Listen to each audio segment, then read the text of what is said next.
하나님의 안식을 아십니까? 하나님의 안식은 지금도 그 말씀이 들려짐으로 시작합니다. 그 말씀이 우리에게 들렸을 때 시작되는 시작이기도 합니다. 이것은 일찍이 이스라엘 백성에게 준비해 놓으신 하나님의 안식이기도 합니다. 광야 40년의 시간, 이 놀라운 비밀 하나를 알기를 그렇게 원하셨던 하나님이십니다. 자, 그들에게 있어서의 광야는 사실은 광야가 아닙니다. 바로 하나님의 광야입니다. 그래서 하나님은 의도적으로 그들에게 이 광야를 통해서 하나님이 준비하신 그 안식으로 인도하신 시간이기도 합니다.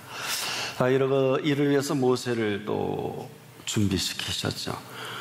그리고 이 모세를 통해서 430년간의 애굽의 노예 생활을 벗어나게 하신 하나님이신데 아직은 아니었습니다. 바로 이 하나님의 안식을 준비하시고 그 안식에 들어올 수 있도록 이들을 끌어내셨는데, 바로 문제는 그 음성에 대한 이스라엘 백성입니다. 그 음성을 듣자마자 이들이 강팍해지기 시작합니다. 여기서부터 대단히 심각한 일이 벌어집니다.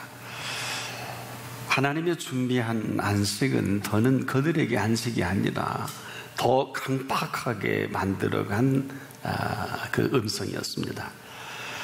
그럼에도 하나님의 안식은 그 음성으로부터 시작을 합니다.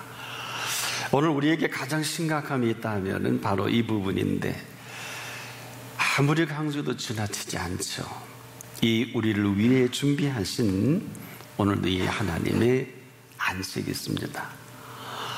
이를 위해서 하나님은 전부 수고해 주셨고, 그 안식은 우리가 하거든요. 근데 그 시작은 또 하나님이 하십니다. 어느 때일까요? 지금도 그 음성이 들려줘야 합니다. 그 음성이 들려질 때 하나님의 안식은 시작이 되죠. 이 사실을 맛본 분은 이렇게 노래합니다. 더 기쁨 없도다, 날 사랑하신 주. 그런데 안타깝게도 이 음성이 우리에게 사라져 버렸어요. 이유가 뭘까요? 내 소리가 너무 커요. 뿐만 아니라 주변의 소리도 보통 큰 게 아닙니다. 그러다 보니까 그 음성을 들을 수 없게 된 것입니다. 너무 소란스럽습니다. 너무 소란스러운 그 소리로 우리의 삶이 전체 다 휘둘려져 버립니다. 그러다 보니까 여전히 그 음성 우리에게 들려지지만 우리가 들을 수가 없게 되어버렸습니다. 하지만 지금이라도 듣고자 하면 들을 수가 있습니다.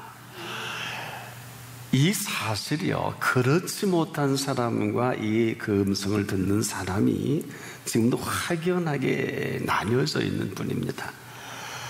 때론 우리가 지금 얼마나 그분 앞에서 목이 고든지 몰라요. 우리가 이 사실도 모르고 살 때가 얼마나 많습니까? 지금도 우리의 현실은 상상할 수 없을 만큼 대단한 일들이 또 일어나지 않겠습니까? 우리는 이 어마어마한 이 흐름을 다 알 수가 없죠. 또 알 필요도 없는데 한 가지 분명한 사실이 있어요. 그 음성이 들려진 그 사람에게 허락하신 지존자의 은밀한 곳입니다. 이 지존자라는 이 표현은 우리말에 더없이 존귀하신 그분이다. 더없이 존귀하신 그분 아래, 우린 전능하신 그늘 아래, 이런 표현합니다. 그분 아래 있을 때 더 없는 피난처요, 우리의 요새요, 우리가 의뢰할 수 있는 그분이기도 합니다. 그 능력 아래 저나 여러분을 보호해 주시고요, 지키시고 지금도 눈동자같이 지켜주십니다.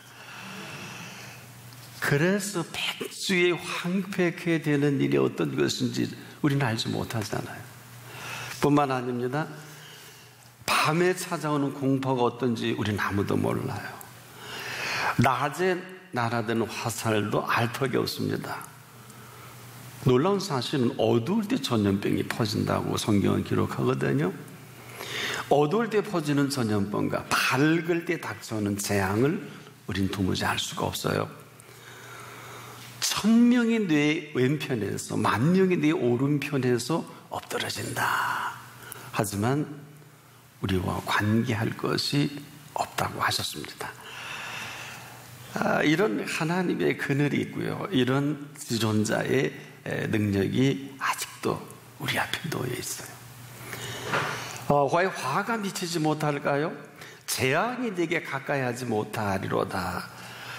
이유가 있어요. 우리 한 사람 한 사람을 위해서 천사들을 명해 주셔서 이 모든 글에서 길을 지켜주십니다. 또 이렇게 표현하시죠. 내 손을 붙들어서 발이 돌에 부딪히지 않게 하십니다. 사자와 독사를 밟으며 젊은 사자와 독사를 발로 밟게 하시겠다. 뭐 그런 일이 어마어마하게 있는 모양이죠. 우린 잘 알지 못합니다. 그런데 조건이 있어요. 하나님께서는 지금도 하나님을 사랑하는 이 한 가지로 오늘도 건져내시고 그 이름을 아는 것만큼이나 우리 한 사람 한 사람을 높여주십니다. 그리고 우리의 간구에 귀를 기울이시고 응답하시되 환난 날에 우리와 함께 하시고 건져주신다. 그리고 영화롭게 하신다. 이것을 두 가지로 요약을 해 놓으셨죠. 구원의 비밀과 그 은총의 비밀을 나타내 보이시는 하나님이시다. 바로 이 하나님이 오늘 살아계신 하나님이십니다. 그래서 우리가 그 앞에 나올 때 저나 여러분이나 정말 한 게 아무것도 없잖아요. 하지만은 모든 것들을 다 준비하시고 준비해 놓으신 아버지 되신 하나님이시다. 이 사실이 저와 여러분에게 아직은 머문 상태다. 이 사실을 믿을 수 있을 때만이 자녀된 저나 여러분이 아버지 되신 그 하나님의 그늘 아래 살아갈 수가 있습니다. 이 모든 것들을 준비하신 열정은요, 이사야는 일찍 그랬습니다.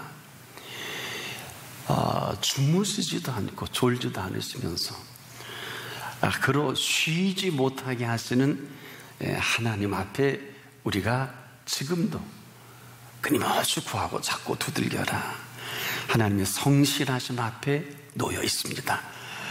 그래서 지금도 우리가 보는 세계는 전부가 아니에요. 눈으로 또 귀로 들을 수 없고 생각조차도 하지 못하는 이러한 일들이 어마어마하게 몰려온다 할지라도 오늘 우리는 전능하신 자의 그늘 아래 있습니다.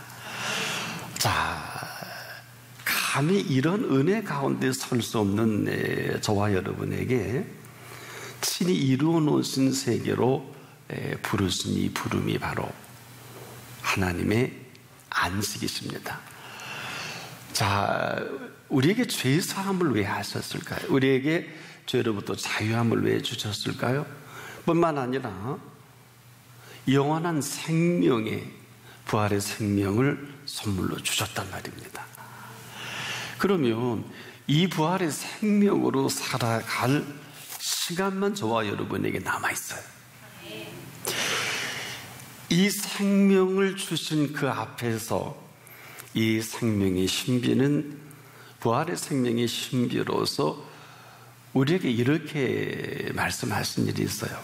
자기 아들 아끼지 아니하시고 우리 모든 사람을 위하여 내어주시니까 어찌 그 아들과 함께 모든 것을 선물로 주시지 않겠느냐. 이것은 이렇게 해도 되고 이렇게 하지 않아도 되는 것이 아니라 오늘 저와 여러분을 하나님의 그 안식으로 초청해 주신 비밀이기도 합니다. 하나 조건이 있어요. 감사합니다. 우리가 감사가 쉽지 않아요. 왜 그럴까요? 생각해 보면 뭐 감사는 한데 사실 감사할 게 별로 없지 않겠습니까? 감사는 많은데 우리가 감사할 때 참 주의해야 할 것이 있습니다. 감사는 그냥 감사는 아니에요. 이 감사는 사실 우리 삶을 감동하는 감사입니다. 그래서 이 삶의 감동은 왜 필요할까요? 누구나 감사한다고 하지만 이 삶의 감동은 지금까지 여기 이 시간 살아왔다면 삶의 감동은 감사함으로 그 문에 들어가는 시작입니다. 이것은 우리가 생각하는 이 감사가 아니라 감사를 통한 이어져가는 삶의 감동은 지금까지 우리가 경험해 보지 못한 또 하나의 세계이기도 해요. 그래서 감사함으로 사실 그 문이 열려진단 말이에요. 그리고 찬송함으로 그 궁정으로 들어가게 되는 것입니다. 그래서 우리가 지금도 많은 찬송이 노래로 끝나는 이유가 아직은 그 찬송함으로 궁전으로 들어가는 경험을 하지 못한 분들은 죄송하지만 아직은 아니에요. 그래서 우리가 찬송한다는 것은 너무 비밀이 커요. 누구나 다 찬송하는데 가만히 듣고 보면 노래합니다. 내가 흥에 겨워서 노래는 잘하는데 찬송은 어떨까요? 찬송은 지금도 하나님이 받으시는 찬송입니다. 그래서 이 찬송함으로 그 궁정에 들어간다는 것은 아직은 우리가 노래에 머물고 있어요. 다시 정리를 해보면 찬송함으로 그 궁정에 들어간다는 것은 찬송함으로 하나님이 안식에 들어가는 것을 말합니다. 이것을 천국의 윤리다. 안타까운 것은 우리가 이렇게 찬양하는 사람이 많지 못해요. 이렇게 찬양하는 은총의 세계로 들어가는 사람도 많지 못해요. 이 안타까움이 오늘도 하나님의 안타까움이실 거예요. 수많은 사람들이 찬송을 하는데 찬송하기 전에 먼저 감사함의 감동이 있단 말이에요. 자, 이 어마어마한 누구나 찬양을 하지만은 또 찬양하면 천국과 같다는 표현은 이런 얘기는 아닙니다. 천국과 같은 게 아니라 그냥 천국입니다. 말로만이 아니라 그래서 우리가 이 찬양을 하다가 찬송함으로 그 궁정에 들어가는 은총을 맛보게 하십니다. 어느 정도일까요? 놀라지 마십시오. 영원토록입니다. 그래서 이스라엘의 찬송 중에 거하신 여호와여, 이거 그냥 한 얘기가 아니에요. 이스라엘의 찬송 중에 거하시는 살아계신 하나님은 입술로 찬양하지만 않는다면 우리가 지금도 마음이 자꾸 다른 데가 있어요. 찬양을 마치고 다른 스케줄이 있는 게 아니에요. 찬양 이후에 열려지는 스케줄이 있습니다. 우리가 많은 사람이 찬양 마치고 찬양의 보상으로 살아간 되는 소리가 아닙니다. 찬양함으로 열려지는 그 세계를 성경은 우리의 예를 듣기 위해서 찬송함으로 그 궁정에 들어가서 바로 하나님의 안식에 들어가는 것을 말합니다. 뭐 그렇지 않은 것은 죄송한데 찬양이라 할 수 없었겠어요. 왜? 이것은 하나님 약속이기도 합니다. 뭐 그렇지 않은 것도 경험하고 또 그렇지 않은 사실도 우리에게 준비됐다고 하면 이제는 얼마나 이 부분이 저와 여러분에게 심각합니까? 뭐 노래와 흥얼흥얼 할 수 있겠지만은 찬양은 반드시 받으시는 분이 계십니다. 그렇지 않으면 찬양이 아니에요. 찬양할 필요가 없어요. 그렇지 않습니까? 너와 내가 좋은 게 아니라 이 찬양은 받으시는 그분을 통해서 우리에게 하나님의 안식으로 초청해 주십니다. 이 상황이 우리가 이 찬양함으로 그 궁정에 들어가는 신비로운 신비이기도 해요. 이것을 맛보지 못하고 살아가는 안타까움이 오늘도 하나님 보시니 안타까움일 겁니다. 저는 제 개인적으로 오래전에 제가 찬양한 이 일들이 다른 나라에서 여러 개의 사이트가 있는 걸 제가 나중에 발견해서 깜짝 놀랐어요. 더 놀라운 사실은 이 사이트를 통해서 이 찬양을 만난 사람들이 저를 찾아왔어요. 얼마나 놀랐는지 몰라요. 그리고 6개월 동안 출근해서 이 찬양을 듣다가 내가 하나님의 음성을 들었습니다. 그래서 오늘 수소문에서 뵙게 된 것입니다. 찬양은 이런 거예요. 찬양은 그 궁정에 들어가 그 궁정의 주인이신 분이 모든 것을 통치하시는 실제적인 사건이기도 합니다.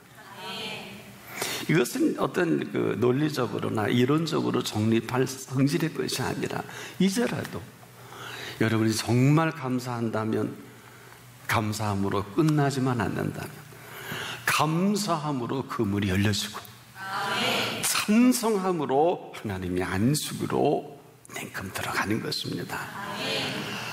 자, 이 어마어마한 비밀이 오늘 그 음성으로부터 시작됨을 아십니까? 그래서 사도 요한은 성경 마지막 기록을 하면서 AD 100년에 고민하다가 요한복음에 보면 7가지 seven signs. 첫 번째가 무슨 말씀을 하시든지 그대로 하라.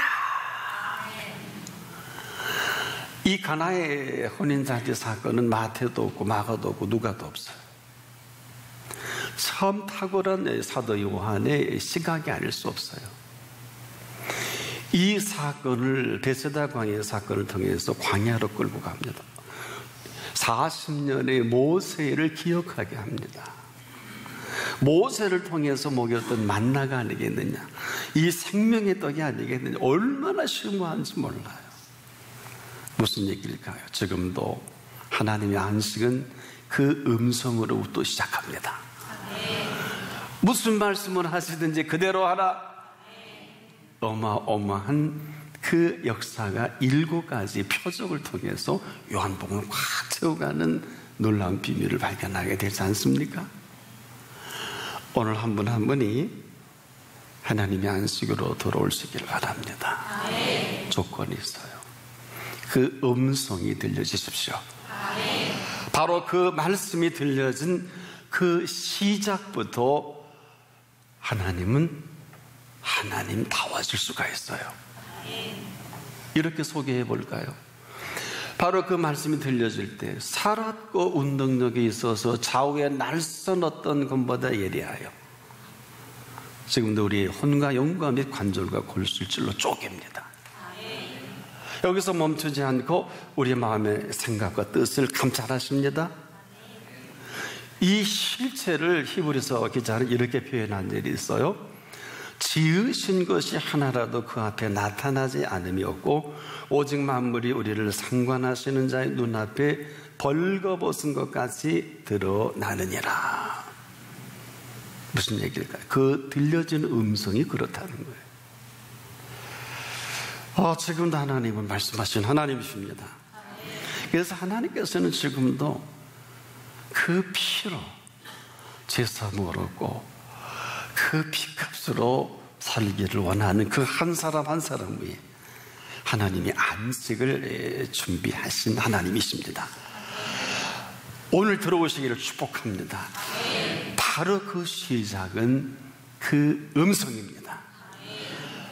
우리가 너무 많은 복잡한 것으로, 너무나 많은 이론으로, 너무나 많은 말씀으로 이 어마어마한 살아계신 하나님과 우리가 거리가 있다면 하나님은 얼마나 안타까울까. 때로는 그를 못 믿는 분도 있겠고, 때로는 이 비밀을 다 알 만한 시간도 없고, 오늘 내일 죽어져가는 많은 분도 있는데 어떻게 이 어마어마한 안식을 우리가 침노할 수 있을까?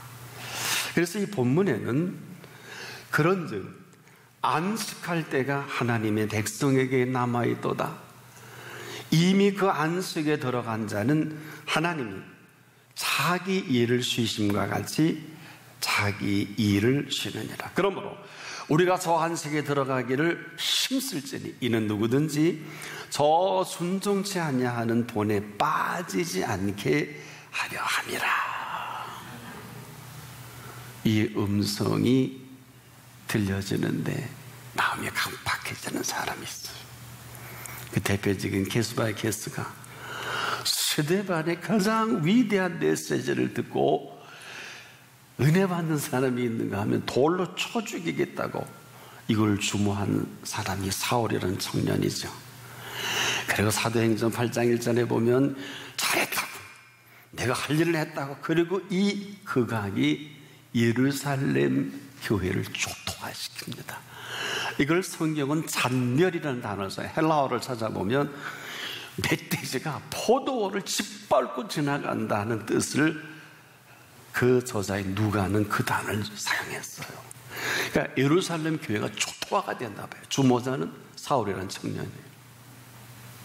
어마어마합니다. 오늘도 우리가 들려지는 음성이 은혜가 되지 않으면 강팍하게 됩니다. 흔히 찔린 사람 두 가지죠. 하나님의 은총의 세계로 들어오든지, 하나는 고역을 해서 사울이라는 청년처럼 사람을 더 죽이고, 예루살렘 교회가 초토화되면서 인류 역사의 처음으로 예루살렘에서 복음이 사마리아 땅으로 넘어갑니다. 하나는 하나님의 안식으로 들어오고, 하나는 하나님의 고역으로 역사의 분기점이 되는 것을 발견합니다. 오늘도 누가 뭐래도 하나님의 말씀은 살았고 운동력이 있어서 좌우의 날선 어떤 것보다 예리한 하나님의 말씀은 지금도 우리 영과 혼과 몸을 어루만지고 치료하시고, 이 하나의 사실이 지성으로, 감성으로, 의지로 우리에게 인격화되어서 우리의 삶의 방향을 새로운 분기점으로 만들어 가십니다. 사랑하는 여러분, 이 어마어마한 사실이 오늘도 한 분 한 분 후에 그 말씀이 들려지는 메시지가 되기를 축복합니다. 그 음성을 더욱 사모하기를 축복합니다. 사모하는 한 분 한 분에게는 감당할 수 없는 하나님의 안식으로, 감사함으로 그 문이 열려지고 찬송함으로 그 궁성에 살아갈 수 있는 모든 천국의 윤리로 살아가게 하십니다. 누가 복 있는 사람일까요? 복 받으려고 하는 게 아니라 이러한 복 있는 사람은 절대로 악인의 꾀를 좇을 필요가 없단 말이에요. 오만한 자리에 가라 그래도 안 가요. 주접 떨고 뭐 하고 그런 거 아니에요. 하나님 안식에 살아가는 사람은 행여 요셉처럼 하기 싫어도 하나님의 총리 대신에 자리를 주면, 또 다니엘처럼 뭐 어쩔 수 없이 하는 것을 말하지, 우리가 뭐 하나 하려고, 한 자리 하려고, 이거는 아닌 것 같아요. 이거는 거기까지인 것 같아요. 지금도 하나님의 안식으로 여러분 들어갈 수 있기를 축복합니다. 이 어마어마한 은총이 한 분 한 분 오늘 시작되는 은혜가 있어지길 축복합니다.